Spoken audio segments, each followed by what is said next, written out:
welcome to the Outtake Show, the film podcast where we give our outlandish opinions within the movie and TV world. We've got the host of most, Yarman June, is in the building. We also got the silent assassin as well, Mazavelli. Ooh, I've got it loud on the headphones. Ooh, I like that. That's hard. Yeah, I can hear it from over here. For real. Big gunshots. But wait. There's more. We've got a guest in the building. You know what, yeah? No, he's an honorary outtaker. Yeah, friend of the show. Honorary member. He's definitely been here. No, he hasn't been here more than Mac, but he's definitely more of a member than Mac. Now, sorry, Mac. Shout out to my friend. Shout out, Yes, we got Scully in the building. It's a pleasure to be here. Welcome, man. How you doing, man? Yeah. I'm feeling great. Do you know what? I'm trying to catch up. I feel like films are running me back. Yeah. Like, there's some films I still haven't seen MJ. You know what? Oh shit, you don't need to say it, to be fair. You don't need to say that. You don't need to say that film. But it's true though. There's a lot of films coming out. Like even us as like film people, like in the film ethos. Yeah. It's like there's too many films coming out. Whereas like we're getting like 3 or 4 movies coming out in the same week. Yeah. So it's like for us to catch up it's been a challenge. And now we've got TV shows on the mix as well. Yeah, I need to go to cinema every day this week to catch up so I can watch the shows. Yeah. Because I feel like January to March was quiet, as it usually is. Yeah. But then the release slate just started. And also like the TV shows, they'd be bussing. Yeah, we got some good TV shows. We got some good TV shows. Widow's Bay. And some of them are coming out weekly as well. Widow's Bay is definitely. Yeah. You need to watch Widow's Bay. Yeah, you'd love I've Widow's heard Bay. good stuff. Widow's Bay. It's on my list. I'm just finishing. Listen, I'm a sucker for 4 seasons. I heard it's good, you know. 4 seasons is good. It just got renewed for another season as well. Look, Uncle Colman. Uncle Colman. Yeah, he's good. I like him in it because he's not a nice person. Oh. I feel like he's often a nice person. No, but even technically in Euphoria, you find out his character's trash. You know what? Euphoria. I saw someone say that Colman Domingo is basically this generation's Morgan Freeman, but gay and knows fashion.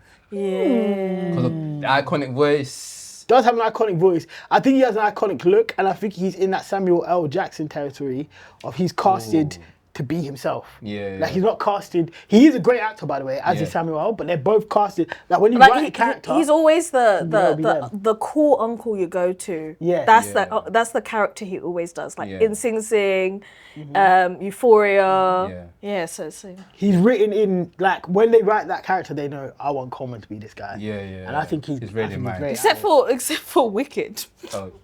Yeah, we don't need to watch. Yeah, that was random. You probably got to get no Wicked paycheck 1 for was that. so good, but Wicked 2, Trash. I've never seen such a fall off in a film that was filmed at the same time. For real. Like, it's actually a bit scary. I don't know what happened there. It's the worst fall off in film history, probably. You think? I think it's so. up there. Because they got nominated for a bunch of Oscars for the first one, then the second one they didn't get no nominations. It was actually forgettable. Like I actually forgot I saw the second one until we were. I mean, my girl with her cardigan pulling up to a scarecrow.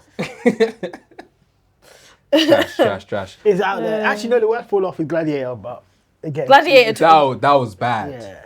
Yeah. They're probably about bad. levels. I mean, but at the same time, I'm just a girl, so I was able to appreciate what I was seeing. Okay. I'm just a girl. Okay. Well, I'm glad you enjoyed.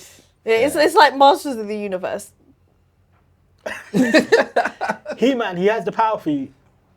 Look, at the end of the day, I've been seeing the edits on TikTok, and it's hitting different. Really? So you like a mullet? Huh? You like a mullet? I don't mind a mullet. Oh, fair. I wouldn't die for one. Judgment-free zone. Okay, Judgment-free zone. I feel like I'm about to get manied all over here. Judgment-free zone. If you like a mullet, I love it. Good for you. Okay, fair. Well, guys, in this episode, we're gonna be talking about YouTube entering Hollywood. We do have 2 of the biggest films that no one actually expected them to be so successful. I'm talking about Obsession and, of course, Backrooms. Then it seems to be like a wave now, especially these 2 films coming out kind of in around same vein. I think a couple weeks difference between the releases. Taking Over the Storm, they both accumulated over 200 million each.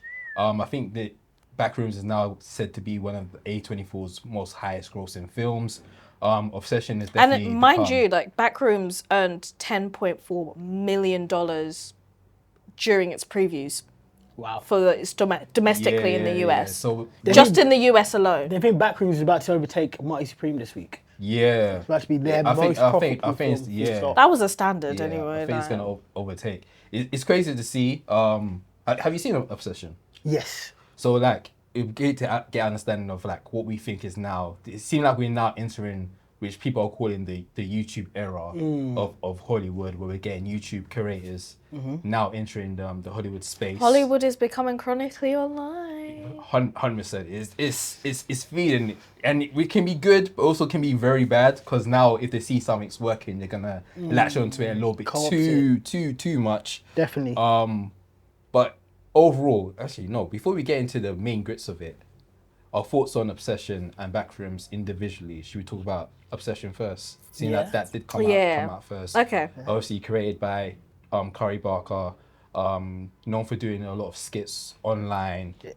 Got He was picked more of a up. TikToker than a YouTuber, right? Or at least I knew him from I knew him from TikTok. I knew him Best from of both TikTok. worlds. But I knew he Hovis did a lot of short films on YouTube. Okay. The one that I think kind of helped him get Obsession was a short film called Milk and Cereal. Yes. Yeah. That went out. Yeah, I think he made it with like $800. I think Universal saw it, he got traction, and I think that's how he got picked up to make his next film, which is Obsession. What are our thoughts on Obsession? Do we enjoy that film? Do we like that film? I'm a big fan of Obsession. Love it. I would say before we get into nitty gritty of it, I'm a big fan of both for different reasons. Yeah. I think Obsession is done really, really well because, and again, I don't want to jump ahead, but yeah, let me stick with Obsession. I think Obsession is done really well because I think he manages to take, I'm not going to say it's a mundane subject, but it's an everyday thing. Yeah. And make it way more horrifying. He just intensifies the lens. Yeah. And I think, to your point about YouTubers entering the Hollywood space, the whole point of YouTube, for most YouTubers, especially like the origins of YouTube, is that it was a space where you could be more creative and create things that are accessible without having to go to Hollywood and be let in. Yeah. So I think this is generally a good thing if they take the most creative people who are creating anyway and give them more of a budget, which when you look at both Obsession and Backrooms, they didn't get massive budgets. I think both were made for under $1 million, right? Yeah. So it's like, for them to have become what they've become is only testament to the creativity that the creators already had. Whereas the scary point that you're talking about is I don't think anybody should have a following on YouTube. Yeah, like, I don't want to see Mr. Beast's film just because he had half. Yeah, but a it's not. These two aren't just the first ones. We also had Talk to Me and Bring Her Back with. Yeah. So again, we've had he did bits. That's to do with his fan base. Or like it was very much indie. He made a lot of money off of that, off the back of his own financed it himself. And distributed it himself. Yeah. So we do have a range of different YouTubers on the mix. And like even to a point that major distributors are now like having to say a word about it. So South by Southwest, this was also a big conversation when there was a talk with Tom Quinn, who is the founder and CEO of Neon, and he said that the idea of people kind of always dismissing YouTubers or online creators is like this stupid thing. That was a verbatim, but he said to dismiss it is something that's never certainly ever made any sense to him. And so for big distributors to be saying that so openly to a wide audience, it does go to show that this is probably the next channel we're going to see for directors. Yeah. They have to keep up, because the reality is, if we make a film and we put it on YouTube and it gets 3-4 million views, right, and we've made it with £600, and Hollywood is making films and they're spending 10-20 million and they make 10 million, so they haven't even broken even. Yeah. Of course they're like, all right, we need to pay attention to what these guys are doing, because they're getting the same type of audience and they're captivating that same audience without having to spend as much money, and clearly people like their ideas. And the thing that's exciting about it for me is I always bemoan that Hollywood cinema, I think I said it on the last show we did, people hate original ideas. Like it's just rehashes, remakes, recycling. And like, as much as I love cinema, that is so boring. Like I don't want to see like all of these films redone. I don't want to, they're gonna do a remake of I don't know, Titanic one day. They're just gonna do it. Like it's just gonna happen. They're Yeah, gonna make yeah. a remix of Dancing with the Wolves. Yeah. Like why can't we have new stories? And the most exciting thing about the YouTube thing is like, no, I've written something original and I want to make it. And look, like people have reacted to that. Like, wow, this is cool. Yeah. And obviously this stuff is getting franchised. Oh yeah. It's getting franchised. But I respect that the writers are like, oh, we're gonna expand the universe rather than just make the same film part 2, part 3, part 4. And I feel like especially with Obsession and Backrooms, they touch on the different they are like individual like separate like sides of the internet. So you got Obsession, which is like original idea, came from a filmmaker that was making a bunch of short films and then made the film and then it made ton of money. Then you got Backrooms, which is also some of an original idea, but it's an idea that came from the internet. Like Backrooms is like a term that was made in like forums. No. Backrooms is like to clarify, because I think this is one of the big things that people kind of forget.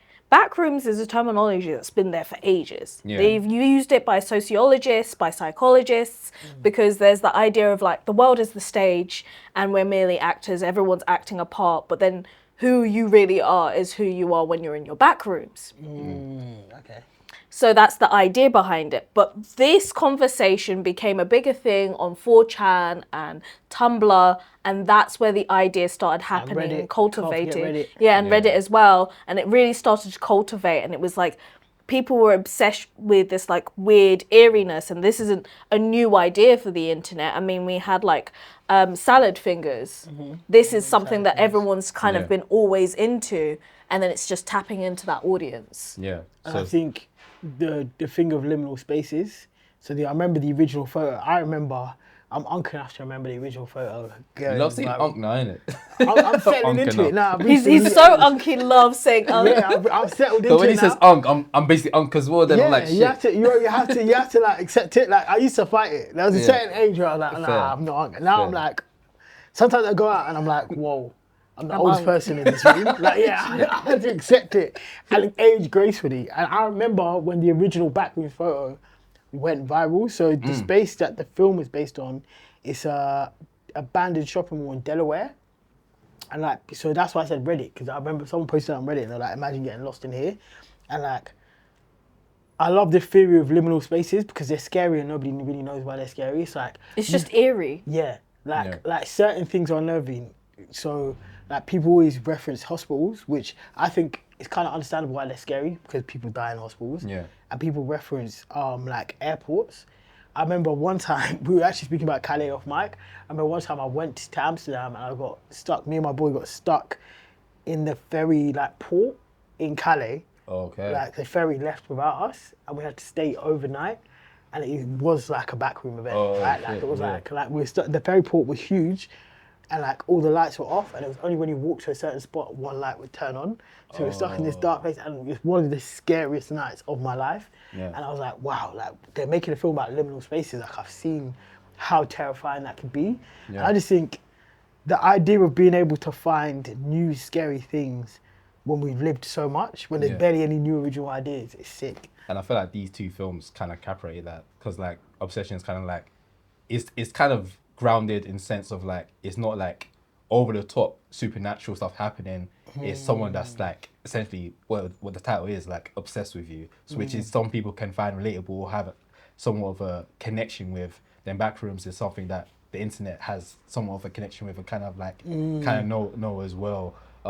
Seemed like you kind of really are familiar with the backroom lore of it. You even said that you really enjoyed the film. I feel like me and Mads probably have opposite opinions of it, but it would be great to understand how you felt when you watched the Backrooms.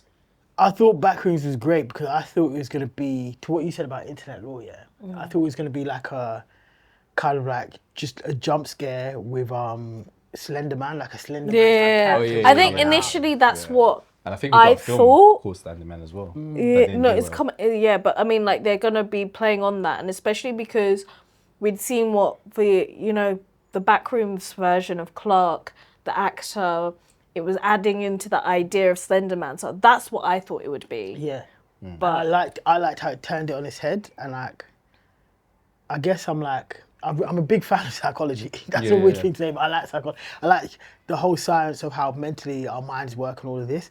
So, spoiler alert, if you haven't seen it yet, maybe fast forward 4 minutes. Yeah, Just that go 15 watch the second. film and come back to the video. The 15 Yeah. second button. But I loved the flip of it being like a psychological thriller and the fact that everyone's actually in their heads and the Yeah. back room was like representing like Clark's mental state and he is the monster. Like, Yeah. and even how he like comes to terms with his monsters and even the symbolism in the therapist saying you don't have to change, be who you are, you're a piece of shit type thing. And then his monster devouring him because he doesn't change. Yeah. Like if he said, the mad thing is if the therapist said you have to change and be a better person, he probably stays in control of the monster Clark. Yeah. Who, by the way, monster Clark looked a lot like Wiley, can I just say? He said Wiley the rat. Oh shit, he did. He did look like... He did look like Wiley. Like a bizarre version. Like, you know when Wiley had a shave and he's on live and he's like just doing the madness? That's exactly what Because monster Clark the did. arm movements The as arm well. movement, just up, Oh, like, that's I was like, scary. right, he really looks like Wiley. Like, God. Yeah, no, don't, because he'll actually come for you. no, that's my guy, man. Big up Wiles, man. Man trying to shoot his name like your homies. What's the Guy, wild? man. No, but I thought the mental aspect of it was great, so I can understand why it might have been disappointing as a classic horror. But what I've really liked about both films is that they're not classic horrors. Yeah. They're the horrifying things. The thing that young millennials and Gen Z and I can't speak for Gen Alpha. They're probably too young to make horrors. Yeah, yet. they can't even get into the films, mate. Yeah. But the thing about Gen Z and young millennials is that we're quite understanding that the most horrifying thing is our own mental states and what is going on around us and how that affects the world. And I think Backrooms does that really well, as does Obsession. Like, But ultimately, it's the weird conversation that we're also been seeing for a while now, because with Daniel and Michael, they talked about it in Talk to Me. We've also had it in Bring Her Back. Yeah. This is the conversation we're now having, where it's like the scariest thing we actually have is the human mind. the biggest horror in the world is men's mental health. Damn, why men? Did you watch the film? Think about it. Clark, Bear, it's men's mental health, bro. Yeah, but we did have I can't remember the female's character's name, but we saw her character start being built within the Backrooms as well. Yeah, but she got got over sad. it though. She got over it. She got She over did. it. She did. No, but I really her character's loading, but her character, or the memory of her, Yeah. but like hers is just sad, isn't it? Because my girl's just sad. But I like that her mum was the Clark's monster figure. Like even in the movement, like Oh yeah. I thought that was so sick. Like you're Yeah, thinking yeah. like a monster's gonna emerge in here, so mum just Yeah. coming out Yeah. like and you knew something was happening when she had that like cut out of her palm from the concrete. You didn't know what it meant, but you knew it meant something. Yeah. And like for her, that to be the thing that she used to defeat Clark's own monster. Like there's so much like there were circles within a full circle. Like Yeah. there was lots going on. Like I just thought that part of the writing was actually quite cleverly done, and it's really hard to make a film that has so many layers when it's essentially what 2-3 locations. Yeah. It's Yeah. like It's very, Clark in the shop. very grounded. Yeah, and her Yeah. and the therapist office. And just a bunch of houses, Yeah, the little bedrooms and stuff like that. that's it. And that's like really all the locations, but like But the houses and stuff, everything could be studio space, which can be hired for like what, Yeah. 2 to 3 days. Yeah. and even like the symbolism of him essentially dragging my girl from Shrinking, I forgot her name in the film. Oh yeah. I know But what. yeah, her and her boyfriend into his mental health issues. Yeah. Like, and even the foreshadowing that at the beginning where he's like, "Oh, I know you're lonely." He's like, "I'm not lonely. I've got employees," and he drags his employees into his shit. Like, shit. like there's so much like little bits. Like, I'm not saying it was like a. Like I wouldn't say it was a masterpiece, but I'd say it's a really well written, well layered film. That is like quite concise. I really like concise stories. Like even Yeah. when it comes to like anime, for example, I put Demon Slayer above a lot of like manga that came out recently because Demon Slayer is concise. Yeah. Like it has a story and it goes from point A to point B. Yeah. 250 chapters, done. Fair. I feel like Backrooms is kind of similar where it's like it doesn't do so much. I'm sure there'll be like sequels and all of this, but it has like this is Clark, this is therapist, this is what's going on. These are the two side characters. Yeah. And it takes you to the end. That being said, because when I watched it, I enjoyed it, and seeing some of the stuff you mentioned, I didn't really think about it in terms of some of the themes that you've mentioned. But like, I feel like first of all, I feel like I enjoyed Obsession more than Backrooms, and I think it's more to do with the lore of things. The lore really appealed to me while watching it. The first watch I've had with it. But I did connect with this in terms of the mental health and how the figure represents himself. I do feel it's great that we had, I can't remember the actor's name, but I think it's great that we had him involved in it, because we haven't seen him for quite a while. No, he did 12 Years a Slave. That's But the last but time then we he seen also him, but he he's was been with- doing a lot of TV stuff as of Okay. recent. David Oyewelo. Sorry to all of I my think Something like that. Nigerian listeners, but yeah, Something like that. he's But it was great to see him involved in a film like this. But like, great project for him to pick, by the way. Yeah. Because he's a big actor, so he Yeah, doesn't have to say yeah. yes to that, and he did. yeah, And that's going to be one of the biggest films in here. Like, I love when actors do stuff like that. Yeah. And the girl, the Norwegian girl from Worst, Yeah. Worst she's Person in the on World. a rise right now. no, but she's Fjord. She's been killing it. So that Fjord, and there's a Sentimental value. sentimental Sentimental value. Value. Worst She's woman, just worst person in the world. Oslo as well. Yeah. Like, these are all like series that she's done, and I think that it's great that she was able to pick it up. But she also praised Kane Parsons for the way he did his direction. Yeah. We're dealing with like some young, smart directors that we're dealing with. Kay Parson and of course Curry Barker as well. What do you think about these two individually? Well, I mean, considering that they're the two youngest directors to top domestic box office in the US Yeah. at 20 and 26, it's kind of big thing at the moment. Yeah. But I really like the most important thing of how much they champion the audiences. Curry has talked about how much kind of back offing what you've said previously and today about audiences want, especially Gen Z, want original like stories. They don't care about spin-offs, replays, like reboots, all of this stuff. They want original IPs, and they don't care for big IPs. I think is a really big moment, and this is also something that other studios have been starting to acknowledge.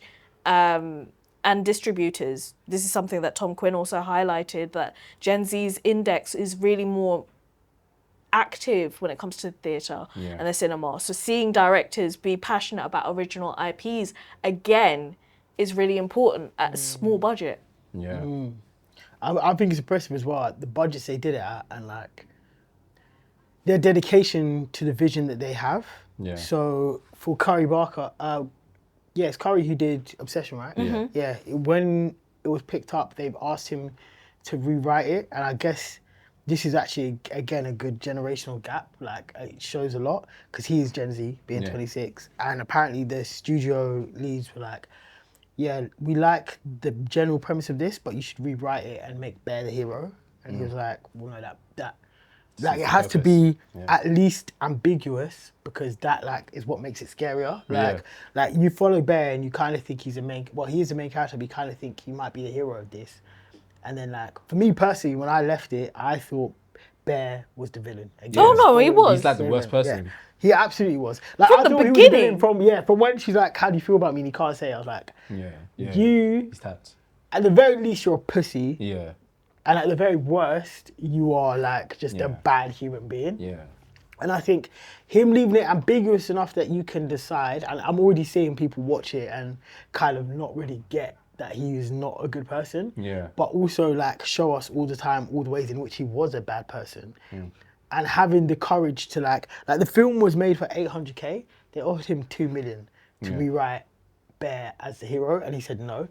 Like, saying no for over double what the film was made for, like that takes a lot of like fervor and trust in yourself. And I really respect that, because if someone offered me 2 million to rewrite something, I'd probably take it. I think that's a product of like being part of the internet, where it's like I have other ways to go about this. Yeah. Like I can just make it myself. Like I've made films myself, and these are two directors that essentially already have an audience beforehand.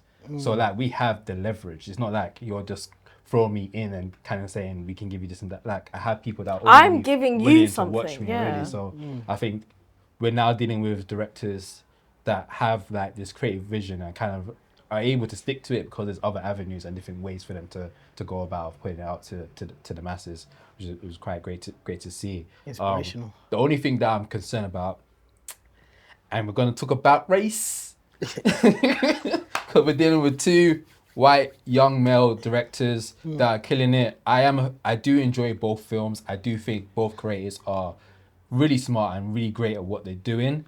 But recently, maybe like a couple weeks ago, we saw the Hollywood Reporter put down, okay, who's next? Who's going to be the next YouTube directors? They put down a list. The list was essentially, if not 90% white males. They did have one person that was an Asian woman, but most of them were white males that are involved.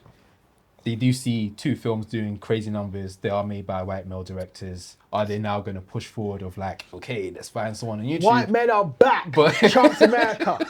Let's go. White power. No GEI hires here. Yeah, wokeness over. Yeah, it's quite funny because these two specific men are woke. Like I said, like the villains in their films are men at the very least, and with Kane it's a white man. Like, he was very obviously. And his problem was that he was entitled. Yeah, That's it. Like misogyny, like all of it. Like so it's quite funny because they are woke.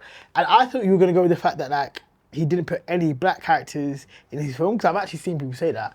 I'm like, oh, in Obsession. yeah, and I'm No, like, no. I've seen. They like, would not I have hang white around. friends groups. I have white friends. First of all, some of my best friends are white. Wait, that feels like we're in another universe. He says, No, but there are some white people who don't have that many good black friends. Also, like, Yeah. like, where Yeah. are they? Where is the location? like there were black friends in And the I- party. Well, no, Like, also- it wasn't like they had no black friends. Yeah. They just were part of their bestie I group. That's didn't, okay. I didn't want like a token black person in the Yeah, film. Like, like- just give me the And guy let's that be hangs out honest, with white like, people. if there was a POC in that group and they found out some weird booky stuff was going, they would have left within the first 5 seconds.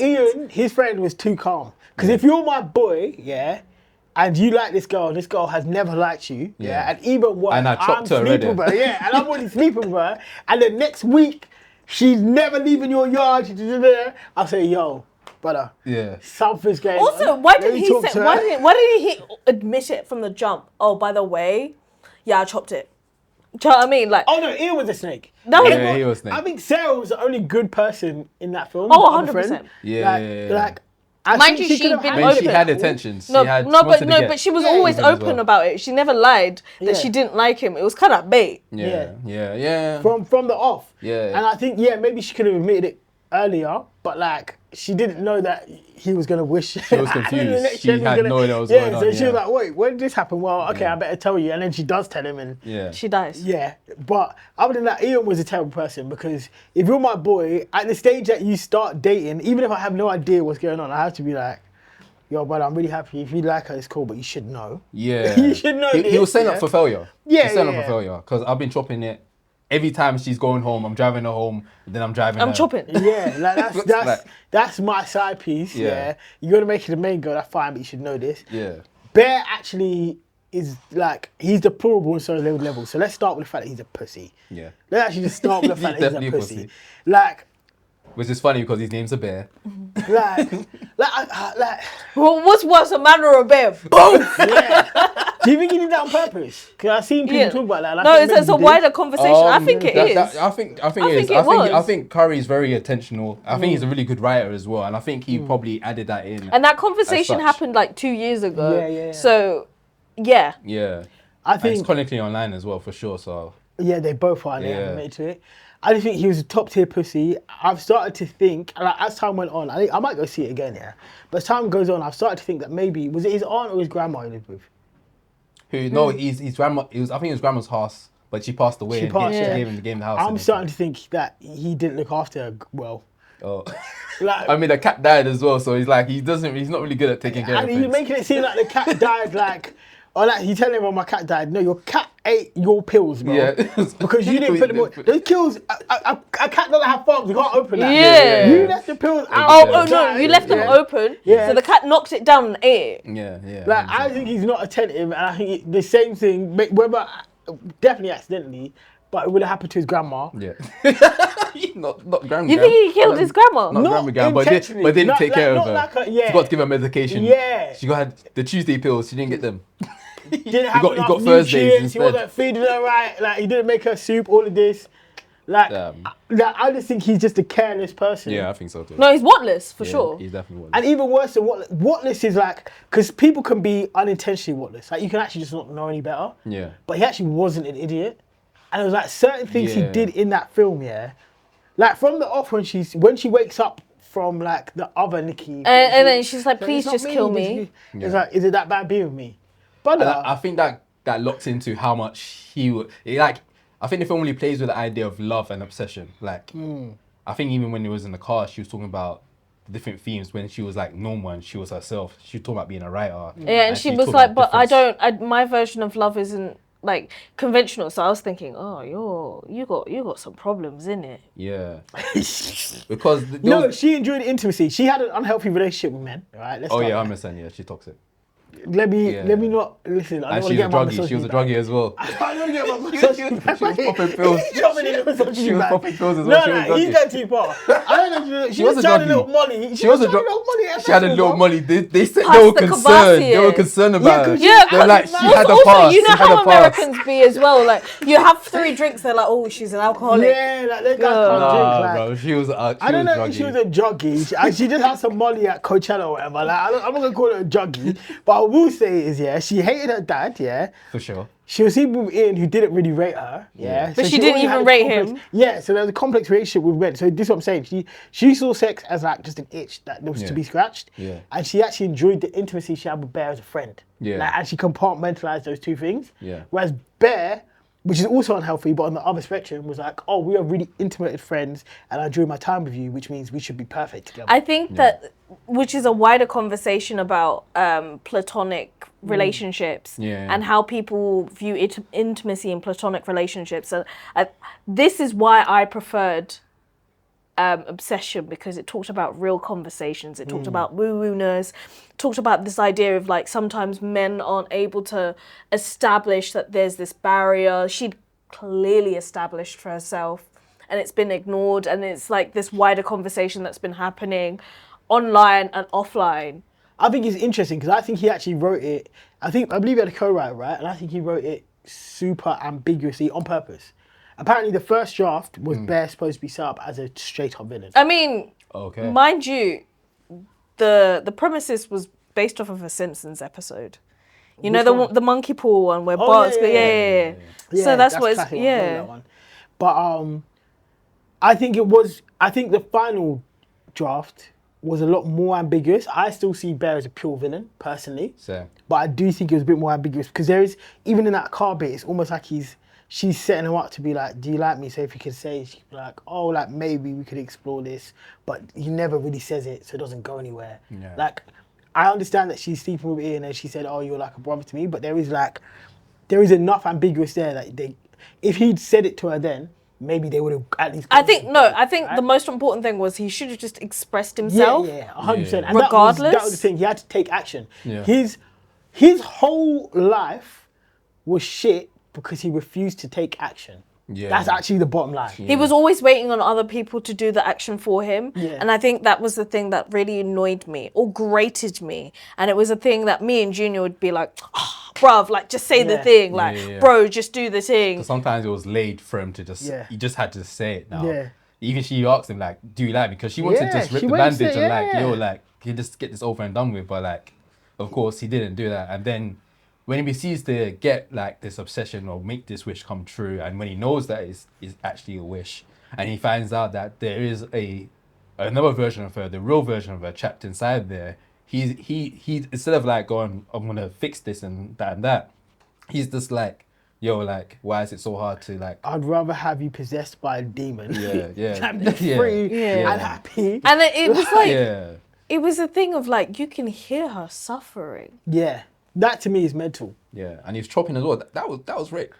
No, that was rape. It was. That was rape. the most there's uncomfortable worst scene I've seen. Draft. I don't know if it's real, but I've seen on Reddit there's a draft of the first, and that's why I said there's a first draft where Bear is like out and out villain, like, and like in that first draft, the sex scene is way more sexual abuse and like than like, because you obviously discover it as the film goes on in the final version, right? The version we've seen. But in the first version, it's like she basically stops mid-chop and is like, this is not me. Like, I'm possessed. Yeah, like, you know how she snaps everything. That would have been Shit. worse. Yeah. I'm actually really glad they decided That's to why I go feel with like that it version. helps that there is a sense of like we do feel for Bear, as in like there's a little moment of like, oh, he's kind of I don't think it was gullible, but like he's kind of like a shy kid that doesn't understand, or just like I think that element feel sorry allowed for him you at to first.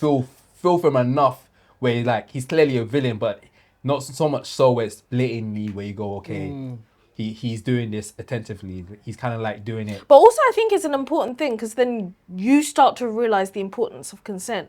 Yeah. It's such a small detail, but you understand the importance of consent. Yeah. Because you know actively she's not there, so she's not in it. And if she's not in it, she didn't say she wants to have that. Yeah. I'm definitely an African dad because I got really pissed off with Bear as it went on for him being whatless. Yeah. Like, I think a lot of people, and like, He needed an African auntie in his life. he did. He did. And like, I think a lot of people will feel a lot of sympathy for Bear, and you're already seeing that the baseline of audience members is quite stupid. We said this before on the show, yeah. And people interpreting it like, oh, poor Bear, like really and truly, Nikki was a witch because she shouldn't have let him on, and Ian's at fault, and and Sarah's selfish, and I'm like, no, he's the bad guy, and I think that is very like immigrant coded, because I think we all know we have that aunt, uncle, dad, mum, whoever, that figure in our life who like, they will let you like mope about a little bit for like maybe a year or two, but once it goes on too long, They like, stop that. Like, Yo, come on. Wake up! jazz up, like get yourself together. And nobody was doing that to Bear. Like that was his actual issue. Like, I mean, Sarah was probably about to, but like, other than that, he didn't have that person who was like, yo, No, like, he the whole definitely time. like he should have befriended like the security guard for the shop, because he would have been like, bro, it's sad and everything, but wake the fuck up. Get your life together. You want this girl wants to go and be a Hollywood writer, and you think you're gonna go work in Rent a Guitar or whatever the story is for the next 30 What are you years. bringing to her? Like what's going on? Like, bro, wake up. Like, she wants to go on all these dinners and that. She's leaving in 2 weeks. Like, be serious. Like, what are you on? Like, are you gonna go with her? Like, he was not on any of that. He was just like, nah, we'll make it work. We'll make it work. Like, bro, Make what work? You can't even communicate with a girl. you don't even know what you're doing next week. She's already got a 5-year plan, bro. What's going on? Like, he stressed me out. He actually stressed me out. But I do think Backrooms actually mirrors some of the themes around like Bear and him being a titan and all of this more than you're giving it credit for.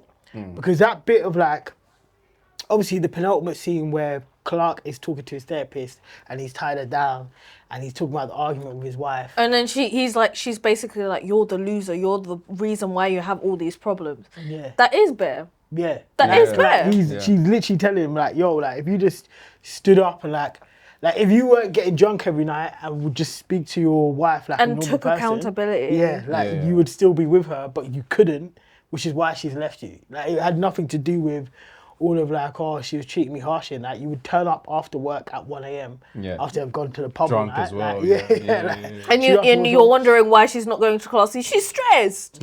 Like, and you're blaming her like, oh, she needs to get a job and da-da-da. Like, bro, what are you doing? Like, what are you actually doing outside of working? Like, so I do think they had much closer themes than people realise, but I do think Backrooms is a bit more abstract. Yeah, I think that's what kind of takes. I think it's very very avant-garde. I think after watching, people have a lot of questions, a lot of like, what's this about? Why did she get cloned, posted to other people? Why is only like so much? I think it sparks so much questions, which I think is good for like a lore, because I guess you can always make other themes. I think Kane has said that he'll do other stuff. Whether obviously now it's been announced as a sequel, but he did mention that it could be like a YouTube series, it could be like a TV show, like it could have been. But I like that though, like regardless of whether or not studios greenlight it, he was going to continue telling the story, because that's the most important thing when it comes to any form of art, is the narrative and the story. And if you know your audience are engaging with it enough, you don't give a damn what studios or numbers say you're going to continue telling that story. It's very rare that we get that space anymore. Yeah. I'm really excited to see the character I was really interested in Backrooms. You know the scientist that she's talking to? No, I want to know what happened when Do you he need went backstory? in there. Because he kept getting like, there was like 2 moments in there before that moment where he had like little flashbacks. So do you remember he was like sat with his family Yeah. and they were watching the TV and they're like seeing the normal TV, but he's seeing like he's seeing my man in the back rooms. He's seeing Clark in the back rooms and I'm like, yo, this guy's mental health is off. He is gone. He's off. I think and the fact he can enter the back rooms. both worlds are starting to like blend into him. Because he's been examining for years now. So like this is. So no, what happened to him when he went in there? Yeah. What did he see? I'll assume this is what we probably will get in the sequel. And who the other guy who got taken at the beginning, like. Yeah, like who Was that him? From? And obviously, No, no. Could've But been. what was that him? Could have been. It actually could have been, actually. Yeah, do we think there's other countries involved? Because obviously those The languages. mannequin things were like speaking different languages. I don't know if it was all American based. No, there was loads of languages. Yeah. No, but And you the know way what I it made me interpreted think it- of? You know the it's called the Star Wars thing, but it was basically what happened in Stranger Things where they're trying to go into different dimensions and all of this stuff. That's what I think the Backrooms is. See, the way I interpret the backrooms is that anyone has access to the backrooms. It is literally just a mirror of your mental health, right? So, like, you can access it from anywhere. So you could be here, and like, for you to access backrooms, you walk through that wall because this is like mentally where your head's at, and like you can access it from wherever you are. I don't want to go into my backrooms, bro. Bun that. I mean, my demons are scared of me at this point, so I don't mind. God damn. I'm on Clark. On what Clark's That's on. some big You coming to the back rooms. I'm just running with them. I'm like, yeah, this. So this is fear. This is anxiety. Yeah, Wait, isn't that Inside Out?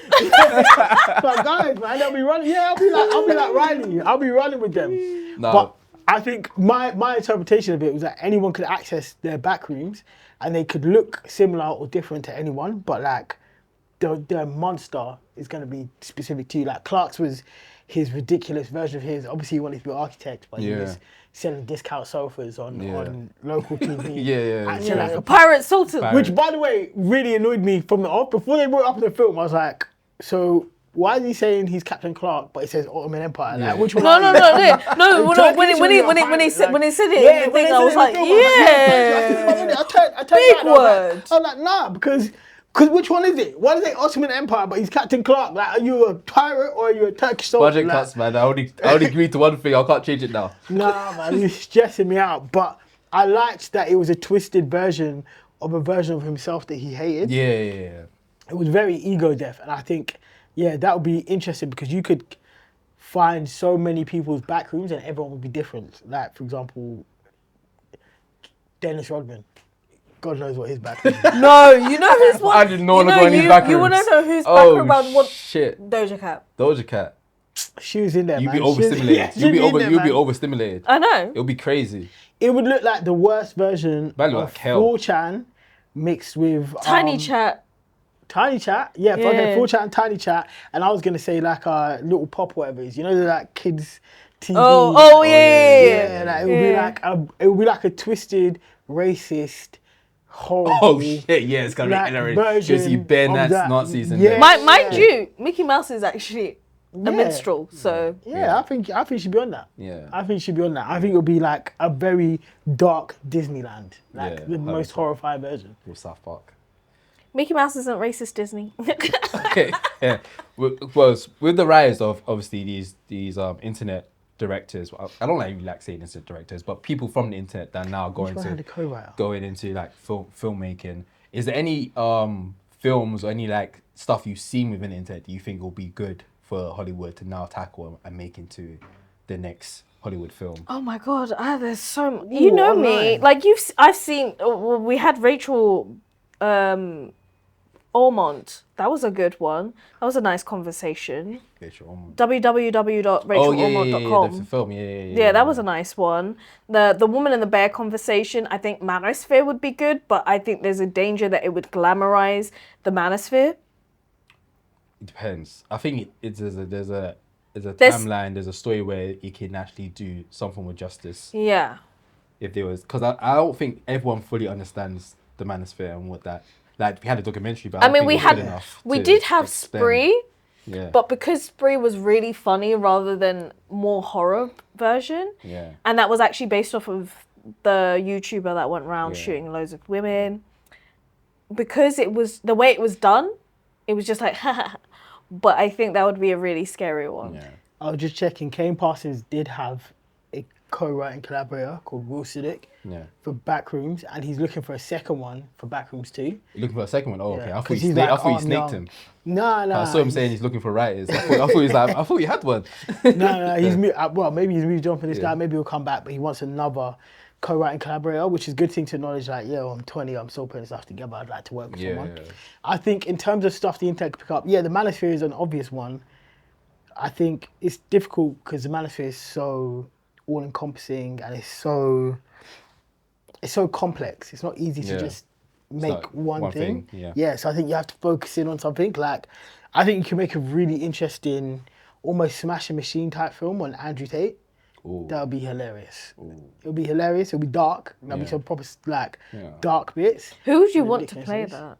Andrew Tate, probably Jeremy Strong. Oh shit! Shave his head He'll and be get a little good head. because he's short. But he'll be good. True, He'll be good though. True. But I'd want someone off key like that. Yeah, he'll be. Someone he'll off be key good. like that. Imagine seeing He'll be too Jeremy. good. Imagine seeing Jeremy Strong kickboxing. Yo, my head is already having a headache. It'll be great. It'll be great. He'll be. That's a good caster right there. I'm trying to think who else. Anyone What in else? the UK, because we've seen the success happen in America.